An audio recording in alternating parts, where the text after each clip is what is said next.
Yun, ito yung nakasabayan ko si brother sa Ahon. Brother Sunny. O yun, si Sunny. Shout out Sunny. Kasabay ko siya sa Red Pal sa bago umahon. Inhiwan na ako, hindi ko kayang sundan. Mabilis ang placing. Tingal kalabaw. Ayan. Mabilis ang pacing niya, hindi ko masundan. Itong mga bata dito ating bibidyohan ng katakot-takot. Sisipol-sipol lang oh.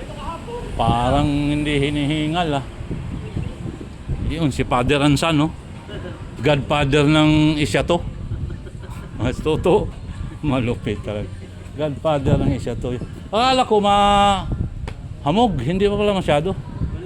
Yan pa lang. Hapon! Ayan o, tinan mo. Hapon. Ayan o. Yan pa naman yung hinahabol ko. Yung pala. Hindi ko na nabutan. Siguro kanina mga alas 5, alas 6. Hindi, wala pang maaga, wala pa yan. Mga 9 o'clock. Meron yung tinan mo. Ah, mga Yan o, wala na nga o. Ito, kumakapal na eh. yung hamog. Sarap lang hapin. Dito sa Red Pal. Eh, ano? Iyo. Ayos. Ganun lang. Buhay.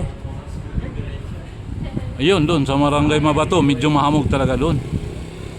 Yun lang muna. Ang latest daw to sa All is Well. Ipapadala ko sa'yo yun. Yun. Kasama ko si Toto. Taga-Kanlubang din yan. Bye-bye. Kuyang, ano pangalan mo, Kuyang? Gerald.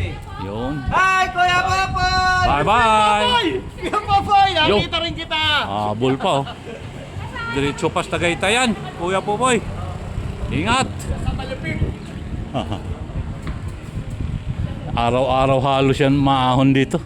Practice niya to eh. Oh, laruan.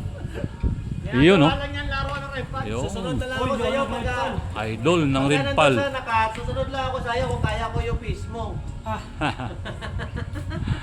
Bye-bye. Racing yan. Yung malakas dito sa Red Pal, araw-araw maahon. Nandito yung loal ng Red Pal.